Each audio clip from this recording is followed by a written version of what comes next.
اعوذ باللہ من الشیطان اللعین الرجیم بسم اللہ الرحمن الرحیم الحمد للہ رب العالمین الصلاۃ والسلام علی سیدنا و نبینا و طبیب نفوسنا ابی القاسم محمد وعلی آلہ الطیبین الطاہرین المعصومین الذین اذهب اللہ عنہم الرجس وطہرہم تطہیرا واللعن الدائم علی اعدائہم اجمعین اما بعد فاعوذ باللہ من الشیطان الرجیم بسم اللہ الرحمن الرحیم تلک الرسل فضلنا بعضهم على بعض منهم من کلم اللہ ورفع بعضهم درجات وآتینا عیسی ابن مریم البینات وأیدناه بروح القدس ولو شاء الله ما اقتتل الذين من بعدهم من بعد ما جاءتهم البينات ولكن اختلفوا فمنهم من آمن ومنهم من كفر ولو شاء الله ما اقتتلوا ولكن الله يفعل ما يريد يا أيها الذين آمنوا أنفقوا مما رزقناكم من قبل أن يأتي يوم لا بيع فيه ولا خلة ولا شفاعة والكافرون هم الظالمون الله لا إله إلا هو الحي القيوم لا تأخذه سنة ولا نوم له ما في السماوات وما في الأرض من ذا الذي يشفع عنده إلا بإذنه يعلم ما بين أيديهم وما خلفهم ولا يحيطون بشيء من علمه إلا بما شاء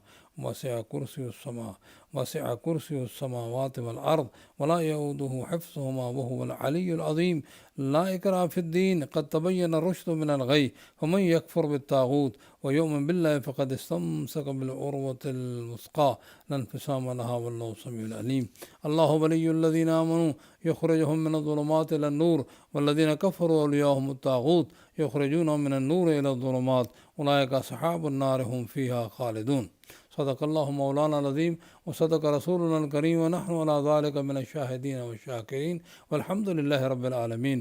معزز و محترم سامعین، آپ کی خدمت السلام اور دعائیں، اللہ آپ کو ہر الا بلا مصیبت سے بچائے اور رب العالمین مومنین پر دنیا جہاں پہ کرم فرمائے۔ اللہ سے التجا ہے کہ ہمارے روزے، ہماری دعائیں، ہمارے عبادات قبول فرمائے۔ عزیزان گرامی، آج تیسرے پاروے کا آغاز سورہ بقرہ ہی ہے اور اس کی آیت نمبر 253 اور اس کے بعد جو ہیں وہ 254، پھر آیت الکرسی 256 جو ایک بڑی مشہور آیت ہے، آیت الکرسی جو ہے وہ، جس میں کرسی کا تذکرہ ہے۔ ان کے بارے میں چند باتیں عرض کرنی ہیں اس مختصر سے وقت میں۔ پہلی آیت مبارکہ میں ارشاد فرمایا کہ یہ رسولوں کا گروپ جو ہے، ان میں سے ہم نے بعض کو بعض پر فضیلت دی ہے۔ ان میں سے کچھ کے ساتھ اللہ نے کلام کی ہے اور کچھ کے درجات بلند فرمائے ہیں، اور ہم نے عیسیٰ ابن مریم کو بڑی نشانیاں اور روح قدس کے ذریعے اس کی تائید فرمائی ہے۔ اگر اللہ چاہتا تو ان کے بعد جو ان کے ماننے والے ہیں اور جن کے پاس نشانیاں آئی ہیں وہ اختلاف نہ کرتے، اور لیکن ان میں سے کچھ مومن رہے اور بعد میں کچھ کافر ہو گئے۔ اللہ چاہتا تو آپس میں لڑائیاں بھی نہ کرتے، لیکن اللہ وہی کرتا ہے جو وہ ارادہ کر لیتا ہے۔ یعنی اس میں پیغمبروں کو ایک دوسرے پر فضیلت دی ہے۔ یہ سب نبی بافضیلت ہوتے ہیں، باقی لوگوں کی نسبت ان کا مقام بلند ہوتا ہے، ان کے کردار میں، ان کے علم میں، ان کے گفتار میں، ہر مسئلے میں وہ جو ہے وہ تقریباً افضل ہوتے ہیں۔ شاید مال و دولت میں نہ ہوں، چونکہ یہ کوئی معیار اور کرائٹیریا نہیں ہے، لیکن یہ ہے کہ باقی انسانی اخلاق میں، علم میں، اور جتنی بھی انسانی صفات ہوتی ہیں ان میں بہت آگے ہوتے ہیں باقی لوگوں کی نسبت۔ مگر ان میں سے نبیوں کے بعد خدا نے کچھ لوگوں کو رسول بنایا، صاحب شریعت بنایا۔ ان رسولوں میں بھی، نبیوں میں بھی، رسولوں میں بھی ایک دوسرے پر فضیلت حاصل ہے۔ حضرت موسیٰ نے رب العالمین سے براہ راست کلام فرمائی۔ یعنی اللہ کے کلام کرنے کا مطلب یہی ہوتا ہے کہ وہ کسی چیز میں کلام پیدا کر دیتا ہے۔ اللہ خالق کے کلام ہے اور اس سے حضرت اپنے نبیوں سے بات کرتا ہے، اور جس طرح حضور سے معراج کے روز بات فرمائی، اور اسی طرح جو ہے وہ حضرت موسیٰ سے بات فرمائی۔ تو بات وہ فرماتا ہے، لیکن وہ کسی چیز میں بات خلق فرما دیتا ہے، یعنی کلام کو خلق فرما دیتا ہے۔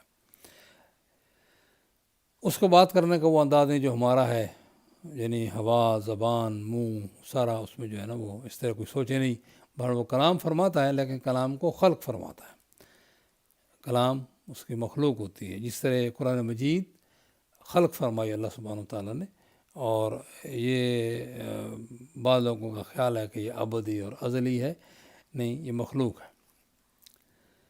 اور اس کے بعد فرمایا کہ حضرت عیسیٰ کا خصوصی تذکرہ فرمایا کہ ہم نے روح القدس سے تائید فرمائی۔ تمام انبیاء کی تائید روح القدس سے ہوتی ہے، مگر حضرت عیسیٰ پہ خاص طور پہ جو ہے روح القدس کا ذکر ہوا۔ ہمارے پیغمبر اکرم صلی اللہ علیہ وسلم کے ساتھ بھی روح القدس تھا، اور ہمارے ائمہ کے ساتھ جو ہمارے پاس حدیث میں موجود ہے کہ روح القدس کے ساتھ ان کی بھی تائید ہوتی ہے۔ اب یہ روح القدس کیا ہے، اس پہ پھر کبھی موقع ملا تو گفتگو ہوگی۔ اور پھر فرمایا کہ اگر اللہ چاہتا تو وہ لڑائی نہ کرتا، چونکہ اللہ نے انسان کو فری ول پیدا کیا ہے، سمجھانے کے لیے انبیاء بھیجے، انسان نے خود فیصلہ کرنا ہے کہ وہ کیسے اپنے آپ کو بنائے۔ تو ظاہر ہے کہ جب لوگوں نے اپنے آپ کو پیغمبروں کی تعلیمات کے مطابق کنٹرول نہیں کیا اپنی خواہشات کو، تو وہ پھر آگے چل کر لڑائی کا سبب بنا۔ اب اس میں خدا والے بھی ذرا انوالو ہو گئے، اور جن کو خدا نے دفاع کا حق دیا ہے وہ بھی انوالو ہوئے، تو بعض لوگ فیصلہ نہیں کر پاتے کیا ہو گیا ہے، یہ سارے مسلمان ہیں، نہیں، کچھ مسلمان بہرحال کہتے ہیں کہ مسلمان ہیں، لیکن وہ خواہشات کے بندے ہوتے ہیں، اللہ سبحانہ و تعالیٰ کے احکامات پر عمل نہیں کر رہے ہوتے۔ معیار اور کرائٹیریا جو ہے وہ کچھ ہونا چاہیے ہر بندے کو فیصلہ کرنے میں۔ سب برابر نہیں ہوتے، قاتل و مقتول، لڑنے اور جھگڑنے والے برابر نہیں ہوتے۔ یقیناً کسی نے سیریس غلطی کی ہے تب یہ لڑائی ہوئی ہے۔ یہ سوچ جو ہے بڑی عجیب لگتی ہے کہ سب برابر ہیں، سب برابر ہیں، کیسے ہیں سب برابر؟ کیا آج کے انسان سارے برابر ہیں؟ سارے مسلمان برابر ہیں؟ تعلیم میں برابر ہیں؟ تقوی میں برابر ہیں؟ نہیں، یہ سوچ بالکل غیر انسانی سوچ ہے۔ اس پہ سوچ یہ جو ہے نا اس کو، چونکہ ہمیشہ انبیاء کے جو ہیں وہ ساتھ رہنے والے، ان کے قرآن مجید نے حالات بیان فرمائے، حضرت یوسف، حضرت یعقوب کے بیٹوں کے حالات بیان فرمائے، وہ برابر نہیں تھے، انہوں نے جو حرکتیں کی ہیں۔ اسی طرح بعد میں حضرت موسیٰ کے ساتھ جو ساتھ والے تھے ان کے، وہ سارے برابر نہیں ہیں۔ یہ سوچ جو ہے وہ ٹھیک نہیں ہے، بہرحال اس پہ غور کرنا چاہیے۔ اس کے بعد جو ہے ارشاد فرمایا کہ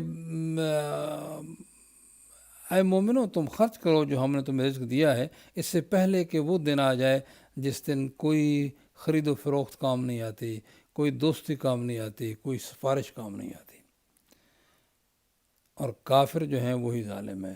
چونکہ جب موت کا مسئلہ آ جاتا ہے تو وہاں یہ سارے چیزیں رک جاتی ہیں، موت نے بہرحال آنا ہے۔ اور ایک مرحلہ بعض لوگوں کے لیے یہ بھی ہوگا کہ اگر عقیدت صحیح نہیں ہے تو پھر ان کے نہ کوئی شفاعت کوئی کرے گا، نہ کوئی ان کا لینا دینا جو ہے وہ چلے گا، لہٰذا اور نہ ان کی ظاہر ہے کہ یہ بات صحیح ہے کہ شفاعت جو ہے صرف اسی کی ہوتی ہے جس کا عقیدہ صحیح ہو، اعمال میں کمزوری ہو۔ جس کا عقیدہ صحیح نہ ہو اس کی شفاعت نہیں ہوگی۔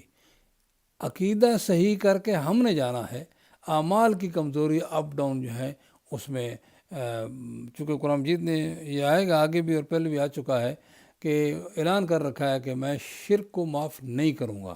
جب خدا نے اعلان کر رکھا ہے تو کسی کی کیا مجال ہے کہ وہ جا کر جو ہے وہ شفاعت کرے۔ اس بات کو اپنے ذہن میں رکھیے عزیزو، یہ بات۔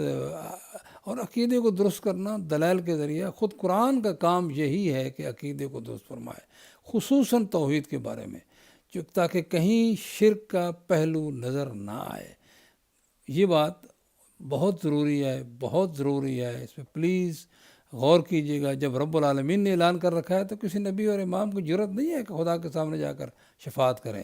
اپنا عقیدہ درست کرو، دلائل کے ساتھ رکھو، اور کہیں کمزوری ہو ہمیشہ یہ پروسیس جاری رہنا چاہیے۔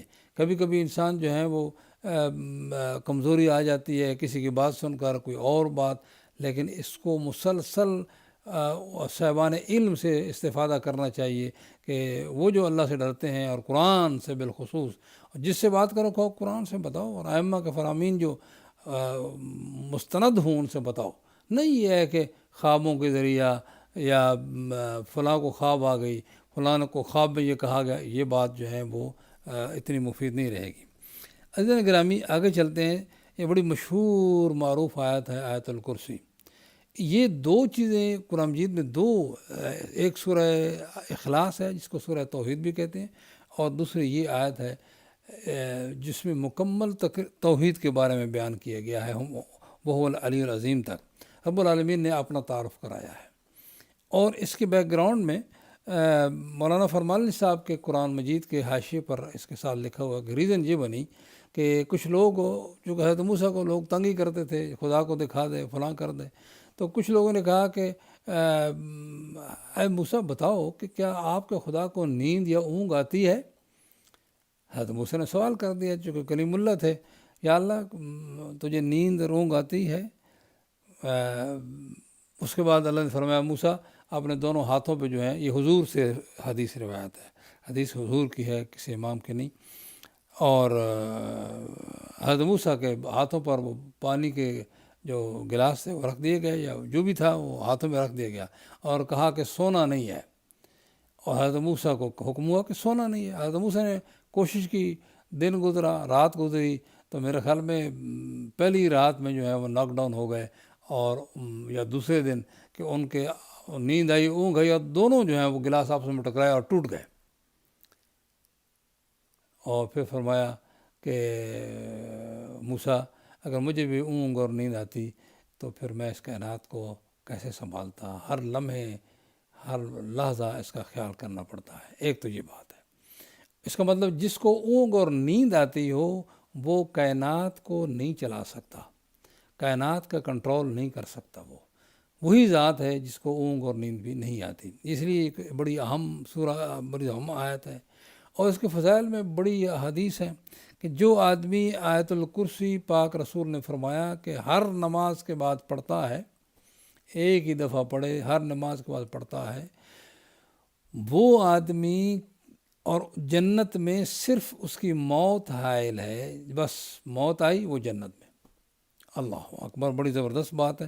اس لیے کہ توحید کے متعلق سوچ ہے نا، توحید کے متعلق، شرک سے بندہ پاک ہے، باقی کمی بیشی معاف ہو سکتی ہے، خدا جس کے لیے چاہے گا معاف کر دے گا۔ ان اللہ لا یغفر ان یشرک بہ ویغفر ما دون ذلک لمن یشاء، اللہ جو شرک کو معاف نہیں کرے گا سوائے اور اس کے علاوہ جو ہے وہ جس کے لیے چاہے گا معاف کر دے گا۔ تو لہذا اس پر بہت غور کرنا چاہیے۔ اس کی فضیلت میں نے عرض کر دی کہ تقریباً آپ شب قدر کے اعمال لے لیں، 15 شعبان کے اعمال لے لیں، 10 روز شب عاشور کے اعمال لے لیں، ہر جگہ یہ آیت اور آیت سورہ توحید، سورہ اخلاص ان کی ریکمنڈڈ ہے، چونکہ اس میں موضوع ہے۔ اصل مسئلہ یہی ہے، انسانوں کے لیے سب سے بڑا پرابلم یہی ہے کہ وہ توحید کے بارے میں سوچ صحیح رکھیں، کہیں سے اس میں جھول نہ آنے دیں، باقی معاملات جو ہیں خدا پہ چھوڑ دیں۔ اس لیے اور مشکل ترین مسئلہ جو انسانوں کے لیے کیا ہے؟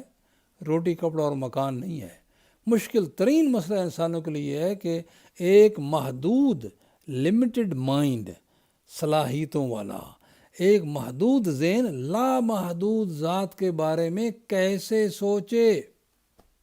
دل کریں میرا جملہ یاد رہے، جو بھی سنے یہ جملہ اس کو یاد رکھیں اور دوسروں کو بتائیں کہ لامحدود ذات کے بارے میں انسان کیسے سوچے۔ یہ پرابلم قرآن اور اس کے ساتھ قرآن کے معلم اہل بیت حل کر سکتے ہیں، دوسرا کوئی بندہ نہیں۔ اس لیے کہ وہ بہت سے جو اپنے آپ کو بڑے موحد اور توحید پرست اور چیمپئن کہتے ہیں، انہوں نے خدا کے ہاتھ مان لیے، خدا کے آنکھیں مان لی، خدا کے جو ہے پاؤں مان لیے، اب یہ بات آنا جانا مان لیا، اور ہم خدا کو قیامت کرو دیکھیں گے، یہ ساری باتیں اس وقت آئی ہیں جب لوگوں نے قرآن کو اہل بیت سے نہیں سمجھا۔ لیکن جو اہل بیت کے ماننے والے ہیں، اللہ تعالیٰ ان کو سلامت رکھے، ماشاءاللہ وہ قرآن کو سمجھنے ہی نہیں چاہتے، اکثر لوگ پڑھتے ہی نہیں قرآن۔ میری شکایت ہے، اور اس شکایت کو دور کریں، اور قرآن کی بھی شکایت ہے، غور کریں اس پر کہ ہمیں قرآن پر زیادہ توجہ دینی ہے اور معصومین کے فرامین کو سامنے رکھ کر دینی ہے۔ اس میں توحید نے ارشاد فرمایا کہ اللہ کے بغیر کوئی لائق عبادت نہیں، الحی، وہ زندہ ہے۔ اب زندہ جب انسان کہتا ہے تو ذہن ہماری طرح جیسے نہیں، وہ ایسا زندگی اس کی عین ذات ہے، زندگی خدا ہے، خدا زندگی ہے، ہماری زندگی دینے والا اللہ ہے، ہماری زندگی القیوم ہے، ہماری زندگی اس پر ڈیپینڈ کرتی ہے، وہ زندگی عطا کرنے والا ہے ہمیں، اس کی زندگی جو ہے وہ کسی کی طرف سے نہیں ہے، وہ ذات جس کی زندگی کسی کی طرف نہیں، وہ سب کو زندگی عطا کرنے والا ہے۔ ایک حصہ ہے چھوٹا سا جوشن کبیر میں۔ بہرحال عرض کرنے کا مقصد یہی ہے کہ جب زندگی ظاہر ایک لفظ ہوئی ہے جو ہم ایک دوسرے کو استعمال کرتے ہیں، اب یہاں ہم نے تھوڑا سا فاصلہ کرنا ہے کہ ہم نے توحید کے بارے میں، توحید کی زندگی کے بارے میں، اللہ کی زندگی کے بارے میں ایسے نہیں سوچنا جیسے ہم اپنی زندگی کے بارے میں سوچتے ہیں۔ القیوم وہ سب سے بے نیاز ہے اور سب کا سہارا ہے۔ اس وقت ساری کائنات اسی پر ڈیپینڈ کرتی ہے، اس وقت نہیں، جب سے ہے جب تک رہے گی اسی پر ڈیپینڈ کرتی ہے ساری کائنات۔ حضور اس لیے عرض کرتے ہیں بار اللہ ایک لمحے کے لیے بھی مجھے اپنی نظروں سے نہ ہٹانا۔ اب نظروں سے مراد مجھے نہ ہٹانا، رحمت سے دور، ایک لمحے کے لیے بھی، ایک لمحے کے لیے اپنے، ورنہ میں تباہ ہو جاؤں گا۔ اب یہ کوئی بھی بندہ، پیغمبر اکرم ہوں یا ائمہ ہدا ہوں، 100% خداوند متعال کے اوپر ڈیپینڈ کرتے ہیں اور ان کے محتاج ہیں۔ زندگی اس نے دی، وسائل اس نے دیے، علم اس نے دیا، تربیت اسی نے دی۔ اور پھر فرمایا کہ لا تأخذہ سنۃ ولا نوم، اسے اونگ بھی نہیں آتی، نیند بھی نہیں آتی۔ اب لمبی تفسیر کرنے کے بجائے اونگ کا ذکر پہلے کیا ہوا، اور نیند ہیوی ہونا تو یہ چاہے نیند نہیں آتی، اونگ تک نہیں آتی، لیکن بہرحال خداوند متعال نے اس پہ چلے بات نہیں کرتے، کوئی اتنی ضرورت نہیں ہے اس پہ بات کرنے کی۔ بات یہ رکھنے کی ذہن میں ہے کہ اسے اونگ نہیں آتی، وہ ایسے بھی نہیں فرماتا اس کو نیند بھی نہیں آتی۔ دوسری بات یہ ہے کہ اونگ آنا اور نیند آنا تھکنے کی نشانی ہے، جسم کی علامت ہے، اور خدا جسمانیات سے پاک ہے، اسے اونگ اور نیند جو ہے وہ کیسے آئے؟ یہ ساری چیزیں ایک چیز کے گرد گھومتی ہیں، ذرا وہ سمجھ آ جائے تو۔ پھر فرمایا لہو ما فی السماوات و ما فی الارض، زمین و آسمان میں جو کچھ بھی ہے وہ اللہ کا ہے۔ آج تک مخلوق آ رہی ہے، آتی رہے گی، سب چیزیں، موسم بدلتے رہیں گے، یہ زمین و آسمان جب تک قائم رہیں گے اسی کے سہارے چل رہے ہیں۔ سورج ہو، چاند ہو، ستارے ہوں، فضائیں، خلائیں، صرف وہی اس کا کنٹرولر ہے، کوئی دوسرا نہیں کر سکتا۔ اس لیے ایک انسان کو اونگ بھی آتی ہے، انسان کو نیند بھی آتی ہے۔ انبیاء اور ائمہ سوتے بھی ہیں، تھکتے بھی ہیں، خداوند متعال ان صفات سے بلند و بالتر ہے۔ پھر فرمایا من ذا الذی یشفع عندہ الا باذنہ، کون ہے، کون یہ جرأت کر سکتا ہے جو اس کے سامنے آ کر کسی کی شفاعت کرے مگر اس کی اجازت سے۔ اس کا مطلب اس نے کچھ لوگوں کو اجازت دے رکھی ہے یا دے گا، مطلب دے رکھی ہے، دونوں باتیں درست ہیں۔ اس لیے شفاعت، سفارش کرنا خدا کے دربار میں کسی کی ہمت نہیں، وہ جس کے لیے اجازت دے گا اسی کے لیے شفاعت ہوگی۔ اب اس کے لیے ہم نے اپنے آپ کو تیار کرنا ہے تاکہ ائمہ ہماری شفاعت کر سکیں، ان کو خدا کے دربار میں ہماری وجہ سے شرمندگی نہ ہو، یہ ہم نے کرنا ہے۔ عزیزان گرامی، علماء سے پوچھو کہ معصومین کیا فرماتے ہیں، کیسے میں تیار کروں، کبھی بیشی رہ جائے گی۔ لیکن عقیدے کے معاملے میں خبردار ہو جاؤ، توحید کے بارے میں خبردار ہو جاؤ۔ آج کل سب سے بڑا ہمارے پر جو حملہ ہو چکا ہے، یعنی شیعی دنیا پر اور مولا علی کے ماننے والے پر، وہ مسئلہ توحید ہے۔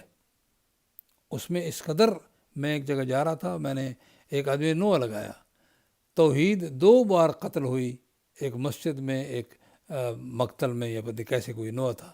میں حیران ہو گیا کہ ہماری توحید ماری گئی۔ اس وقت ہمارے ہاں جو اشعار آ رہے ہیں اور جو شعراء اور نوحے اور قصیدے آ رہے ہیں، مثلا ایک آدمی کہتا ہے کہ حضرت علی کے بارے میں کہتا ہے کہ مجھے خدا نے مقرر کیا ہے، ماں کے پیٹ میں تصویر میں بناتا ہوں، میں حیدر ہوں، میں حیدر ہوں۔ یہ کوئی بات ہے؟ غلط بات ہے، قرآن کے صریحاً خلاف ہے۔ اور لوگ ہمارے ہیں جو نعرے پہ نعرے لگا رہے ہیں۔ عزیزان گرامی، اپنا سوچئے، یہ نعرے لگوانے والے یہ سب کے سب جو ہیں وہ اپنے لیے سوچ رہے ہیں۔ بہرحال بات ختم ہو گئی، اس پہ غور کیجئے گا۔ ہم اس وقت سب سے زیادہ ہمارے پر جو حملہ ہو چکا ہے وہ یہی ہے کہ مسئلہ توحید ہمارا مختلف جملوں میں، مختلف سلسلوں میں ہمیں دور کیا جا رہا ہے. اور بہرحال لہو ما فی السماوات ما فی الارض من ذا الذی یشفع عندہ الا باذنہ. انشاءاللہ معصومین نے فرمایا ہم شفاعت کریں گے، لیکن شفاعت کا یہ مطلب نہیں ہے کہ ہم اپنا منہ لے کر جو ہیں وہ چلے جائیں وہاں، اور خدا کے بارے میں نہ خدا سے ہمارا رابطہ، نہ سلام دعا، نہ نماز، کچھ بھی نہیں. ساری زندگی ایسی منہ چڑھا کے بیٹھے رہے اور منہ بنا کے بیٹھے رہے، اور آپ جو ہیں کہتے ہیں کہ معصوم آ کر ہماری شفاعت کریں. یہ بات خود امام جعفر صادق علیہ السلام نے جب آخری لمحات تھے اور وہاں کہا کہ مجھے سہارا دے کر بٹھا دو، فرمایا کہ لا تنالوا شفاعتنا، ہماری شفاعت انہیں نہیں پہنچ سکتی جو نماز کو ہلکا سمجھیں.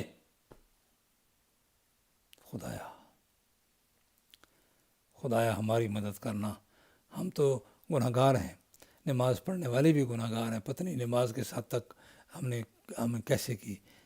ان کی شفاعت سے محروم نہ کرنا میرے اللہ.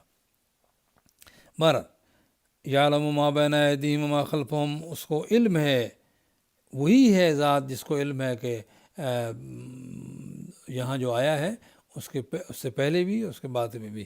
پھر فرمایا ولا یحیطون بشیء من علمہ الا بما شاء، اس کے علم سے کوئی بھی اس کے علم کو حاصل نہیں کر سکتا، گریب نہیں کر سکتا، انکمپاس نہیں کر سکتا مگر جس کو وہ چاہے گا. تو دنیا میں علم کی ریل پیل جو بھی آج نظر آتی ہے یہ بھی اسی کی طرف سے ہے. انسان یہ نہ سمجھے میں نے کر لیا، یہ بھی اسی کی طرف سے ہے. اور جب اس نے ایک بات جو ہے وہ اجازت دے دی، اجازت سے مراد یہ نہیں ہوتا کہ وہی کرے، لیکن انسانوں کو کہا کہ ٹھیک ہے تم کوشش کرو، جہاں پہ جا سکتے ہو جاؤ. یا معاشر الجن والانس ان استطعتم ان تنفذوا من اقطار السماوات والارض فانفذوا لا تنفذون الا بسلطان. بہرحال کوشش انسان کرے بھی تبھی اسی کی طرف سے ہے. اس کا مطلب انسان کے علم محدود ہے. انبیاء کا بھی علم انسانوں کی نسبت بہت زیادہ ہے، ائمہ کے علم انسانوں کی نسبت بہت زیادہ ہے، لیکن ہر جاننے والا، ہر صاحب علم، اس کا علم ایک محدود ہے، ایک حد تک ہے. اسی لیے پیغمبر کو کہا گیا ہے کہ پیغمبر یہ دعا ہمیشہ مانگتے رہو، قل رب زدنی علما. اور ائمہ کو بھی کہا گیا رب زدنی علما، اے اللہ ہمارے علم کو اضافہ فرما. علم کی کوئی حد نہیں.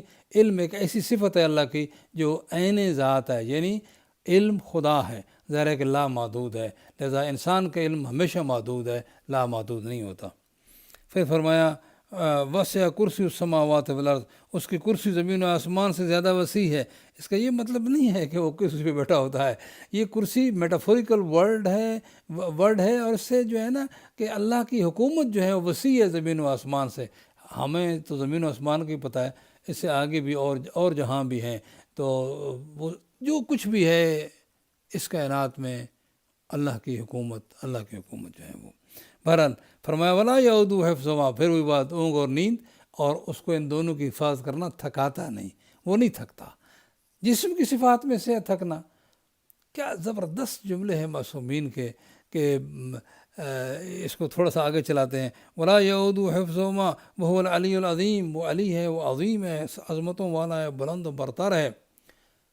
تھکتا جسم والا ہے، جسم جس کا ہوتا ہے وہ تھکتا ہے، اور جو زمین و آسمان کو کنٹرول کرتا ہے وہ نہیں تھکے گا. اللہ جسم و جسمانیات سے پاک ہے، یہ صفت اس پہ اپلائی ہی نہیں ہوتی. تو یہ توحید کے بارے میں مزید ڈیٹیل میں جاؤ، تفسیر میں چلے جاؤ، یقین جانے خالی ترجمہ ہی پڑھ لو تو توحید کے بارے میں نظریہ، ایک سوچ صحیح بنتی ہے. آیت الکرسی ہو یا سورہ اخلاص ہو، سورہ توحید ہو، غور کیجئے، زیادہ سے زیادہ پڑھیں، رب العالمین اپنے دامن رحمت میں لے لے گا، دامن مغفرت میں لے لے گا.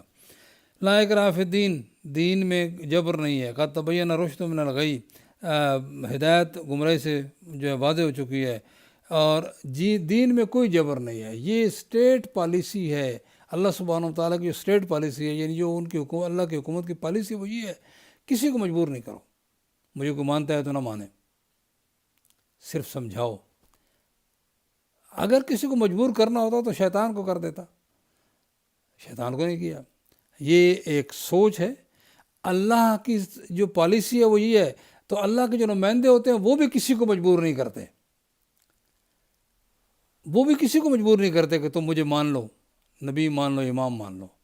ذرا دیکھنا، ایک واقعہ ہوا ہے جس میں حضرت علی انوالو ہیں کہ حضرت علی کو مجبور کیا گیا کہ وہ بیعت کریں، لیکن علی نے کسی کو مجبور نہیں کیا میری بیعت کرو۔ یہاں تھوڑا سا فاصلہ کر سکتے ہیں، سوچے انسان کہ جو بیعت پہ مجبور کر رہا ہے اس کا مطلب وہ صحیح نہیں ہے۔ جو بیعت پہ مجبور نہیں کر رہا، حضرت علی نے تو خوارج کو بھی کھلی چھٹی دے دی۔ سوچو، غور و فکر کرو، اگر تم مان سکتے ہو تو مانو، نہیں تو چلے۔